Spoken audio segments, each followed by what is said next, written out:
اب کسی کے ذہن میں کوئی سوال ہو تو وہ کر لیں۔ ایک بات تو یہ ہے جی کہ نکاح فکس ہے، کس کا نکاح کس سے ہوگا؟ ان کا سوال یہ ہے کہ یہ نکاح فکس ہے، کس کا نکاح کس سے ہوگا؟ بھائی یہ ہے تو فکس، مگر یہ ہے آپشنل۔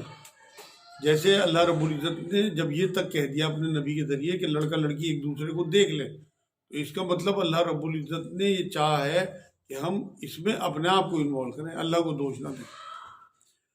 باقی تمام رشتے اللہ نے طے کر کے بھیجے آسمان سے، باپ بیٹا ماں بہن پھوپھی چایا چچا سب، لیکن یہ رشتہ ایسا ہے جس کی ہمیں اللہ نے چھوڑ دی کہ تم خود چھٹ، خود دیکھو۔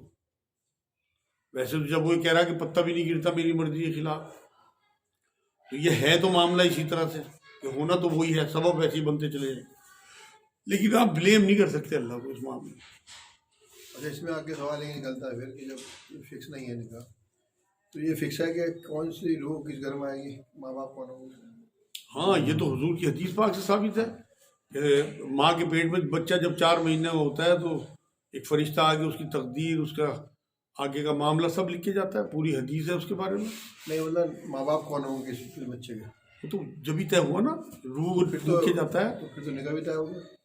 بالکل، میں بتا تو رہا، مطلب اللہ رب العزت کی مرضی کے خلاف جب پتہ نہیں گرتا، لیکن اس نے اپنے اوپر یہ بات نہیں لی، آپ ورنہ طلاق نہ ہوا کرتی اگر یہ فکس اللہ کر دیتا اوپر سے، اس لیے اس نے آپشن رکھا یہاں پہ کہ آپ اپنی پسند سے کرو، اور وہ ہے معاملہ سب کچھ۔ جب میں نے سورہ حدید کا حوالہ آپ کو دیا، ہر چیز اللہ رب العزت نے کتاب میں لکھی ہوئی ہے، سب کچھ لکھا ہوا ہے، سب کچھ آپ یہاں بیٹھے یہ بھی لکھا ہوا ہے۔ دیکھو سورہ، آپ یہ یاد کرو جنگ بدر، حضور صلی اللہ علیہ وسلم نے نشاندہی کی تھی جگہوں کی کہ یہاں فلاں کی لاش گرے گی، یہاں فلاں کی، یہاں فلاں کی۔ اللہ رب العزت نے اپنے رسول کو دکھا دیا تھا، اللہ جسے جتنا چاہے غیب کا علم دے سکتا ہے۔ بہت مشہور حدیثیں سنی ہوگی آپ لوگوں نے کہ اللہ کے رسول صلی اللہ علیہ وسلم نے نشاندہی تک کر دی تھی، یہ تک لکھا ہوا ہے کون کہاں مرے گا، کیا کیا کس کے ساتھ ہوگا۔ تو یہ جو حادثہ ہوا یہ بھی لکھا ہوا تھا، کسی کے بچے ہونے، کسی کے نہیں ہونے، کسی کے دونوں ہونے، کسی کو، سب اللہ نے اپنے اوپر لیے بات قرآن میں کہ کسی کو لڑکے دوں، لڑکی دوں، دونوں دوں، نہ دوں، میرے ہاتھ میں ہے۔ اور یہ تک کہہ دیا سورہ بقرہ میں تو کہ میں آزماؤں گا تمہیں جان کے نقصان سے، مال کے نقصان سے، فصل کے نقصان سے۔ تو یہ سب ہماری آزمائش کا حصہ ہے۔ کیا درود پاک بنا وضو کے پڑھ سکتے ہیں؟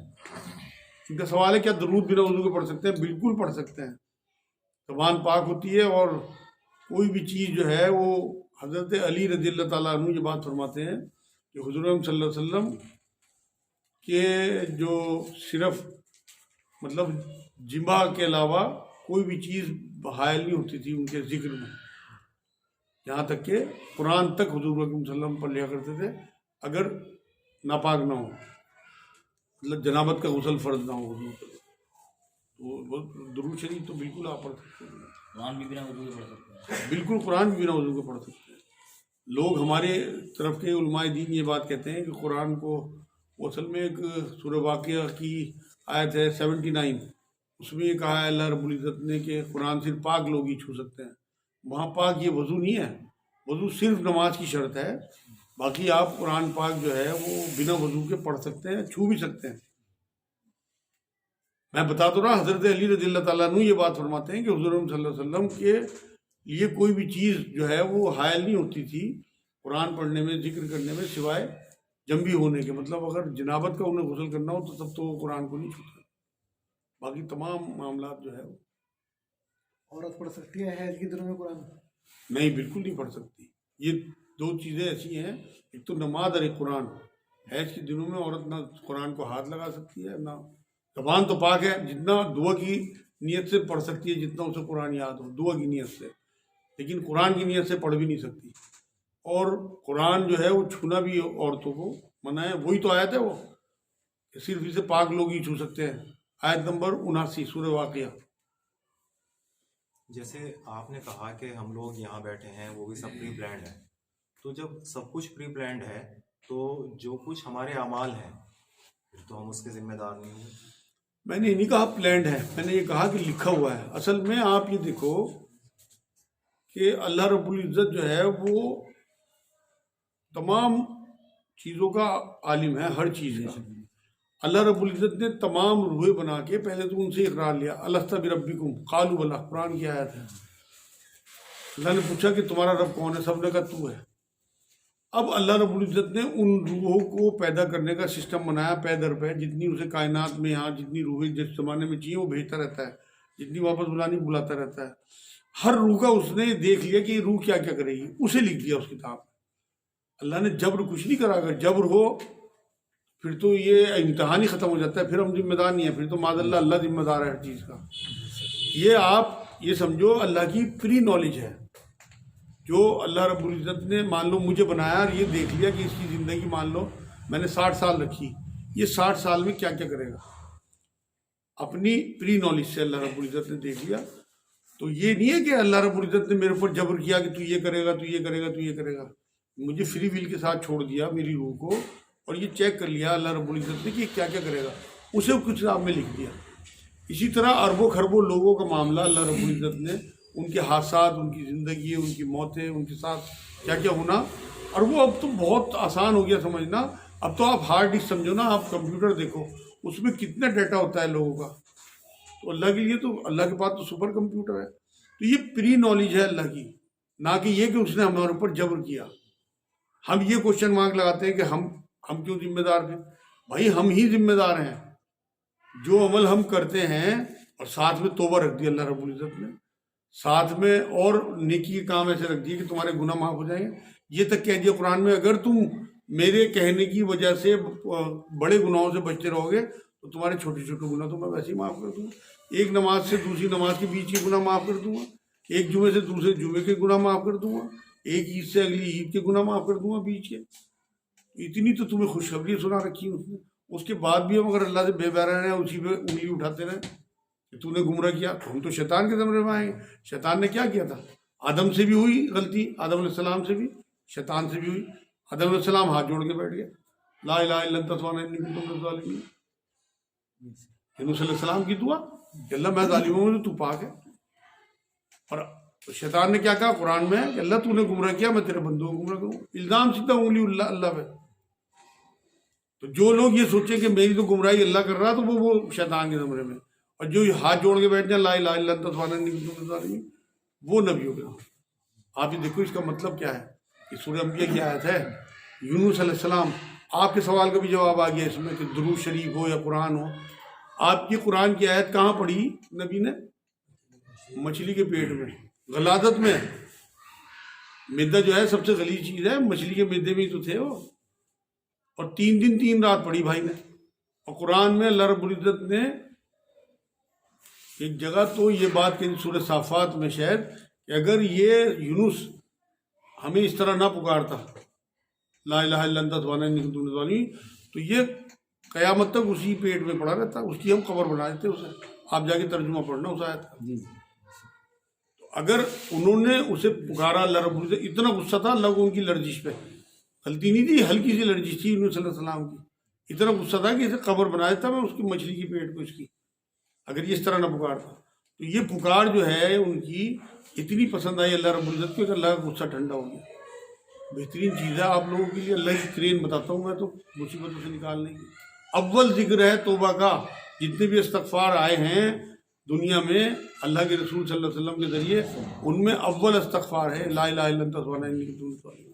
آپ دیکھو آپ کہہ کیا رہے اللہ سے، لا الہ الا انت، اللہ تیرے سوا کوئی معبود نہیں، سبحانک، تو پاک ہے، تو غلطی کر ہی نہیں سکتا، انی کنت من الظالمین، میں ہی ظالموں میں سے ہوں، میرے سے غلطی ہوتی ہے۔ ایڈمٹ کر رہے آپ کہ میں ظالموں میں سے ہوں، گناہ گار میں ہوں، غلطی میرے سے ہوئی، تو پاک ہے۔ اب جب اسے پاکی کا حوالہ دیا، انہوں نے چل میں نے تجھے معاف کیا، اب مچھلی کے پیٹ سے بھائی جی باہر آ گئے۔ اچھا، اہل حدیث وقت اصل میں بتاتے ہیں 3:30 بجے بتاتے ہیں، اور ہمارے علماء 4:30 بتاتے ہیں، تو افضل وقت کون سا ہے؟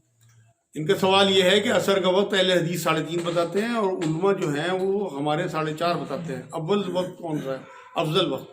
میرے بھائی آپ یہ سمجھو کہ پورا وقت افضل ہے۔ آپ اہل حدیث سے پوچھو کہ وہ ختم کس ٹائم تک بتاتے ہیں، مغرب سے پہلے پہلے، اور ہمارے علماء بھی ختم مغرب سے پہلے پہلے۔ تو اس لیے اہل حدیث حضرات کو یہاں پہ یہ سوچنا چاہیے کہ اذان اپنی 3:30 بجے 4:30 بجے دیتے، اختلاف تو پیدا نہ کریں کہ 3:30 بجے اذان دیں گے تو الگ فرقہ ہو گیا. جب ان کا ٹائم 3:30 سے شروع ہو رہا تو وہ 4:30 بجے بھی اذان دے سکتے ہیں کہ اگر حنفی حضرات جس علاقے میں ہم رہ رہے ہیں ان کا ٹائم 4:30 بجے شروع ہو رہا تو محبتوں کی تو بات یہ ہے کہ وہ بھی اپنی مسجدوں میں اذان 4:30 بجے دیں. اول وقت افضل وقت ہمارے لیے جو ہے وہ اپنے خطے کے علماء دین کے حساب سے ہے جس میں ہم رہ رہے ہیں. الگ سے گروہ بندی نہیں کرنی, مطلب اپنی پہچان الگ سے نہیں کرنی.